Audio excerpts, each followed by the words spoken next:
ലോകത്തെ ഏറ്റവും കൂടുതൽ വിമർശനങ്ങൾ ഏറ്റുവാങ്ങുന്ന മതം ഇസ്ലാമാണ്. നോക്കൂ നിങ്ങൾ, മുസ്ലിമിന്റെ വീടുകൾ ബുൾഡോസറിൽ വെച്ച് തകർക്കുന്നു, പക്ഷെ മുസ്ലിം തീവ്രവാദിയാകുന്നു.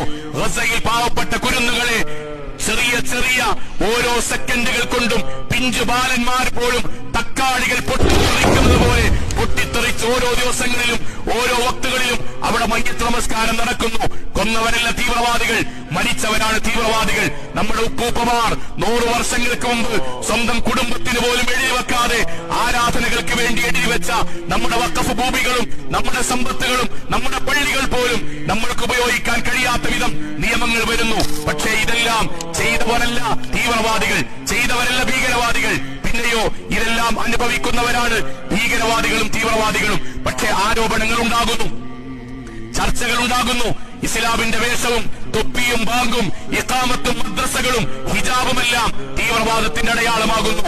പക്ഷേ ഒരു കാര്യം ഉറപ്പാണ്, വലില്ലാഹിൽ ഇസ്സ വലിറസൂലിഹി വലിൽ മുഅ്മിനീൻ. പക്ഷേ ലോകത്തെന്താണ് ഉണ്ടായത്?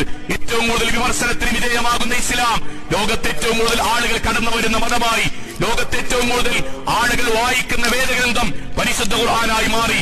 ലോകത്തെ ഏറ്റവും കൂടുതൽ ലക്ഷോപലക്ഷം മനുഷ്യർ രാവിലെ എഴുന്നേൽക്കുന്നത് മുതൽ ഉറങ്ങുന്നത് വരെ ഏതൊരാളെയാണോ പിൻപറ്റുന്നത്, പല്ല് തേക്കുന്നത് മുതൽ കിടക്കുന്നത് മുതൽ വാഹനത്തിൽ കയറിയാലുള്ള പ്രാർത്ഥന മുതൽ മാതാപിതാക്കളെ നോക്കുന്നത് മുതൽ കുട്ടിയുമായി ബന്ധം സ്ഥാപിക്കുന്നത് മുതൽ കച്ചവടത്തിൽ അവനവന്റെ ജീവിതം നയിക്കുന്നത് മുതൽ യാത്ര ചെയ്യുന്നതിൽ പോലും ഏതൊരാളെയാണോ പിൻപറ്റുന്നത് അയാളുടെ പേരാണ് അഷ്റഫുൽ ഖൽഖ് മുഹമ്മദ് മുസ്തഫ സല്ലല്ലാഹു അലൈഹി വസല്ലം.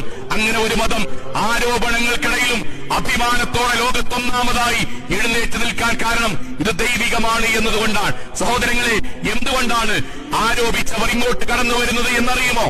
അവർ കേട്ടതോ അവരുടെ മനസ്സുകളിലേക്ക് മസ്തിഷ്കങ്ങളിലേക്ക് കുത്തി നിറച്ചതോ അല്ല.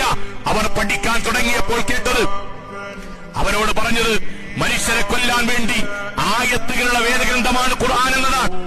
അവർ ഇസ്ലാമിനെ കുറിച്ച് പഠിക്കാൻ ശ്രമിച്ചു. അപ്പോഴാണ് അറിഞ്ഞത് ഇർഹമു മൻ ഫിൽ അർള് യർഹമുക്കും മൻ ഫിസ് സമാ. ലോകത്തുള്ള ഒരു മനുഷ്യനോട്, ഒരു ജീവജാലത്തോട് കാരുണ്യം കാണിക്കുമ്പോഴേ ആകാശത്തുള്ള അള്ളാഹുവിന്റെ കാരുണ്യം ഉണ്ടാവുകയുള്ളൂ.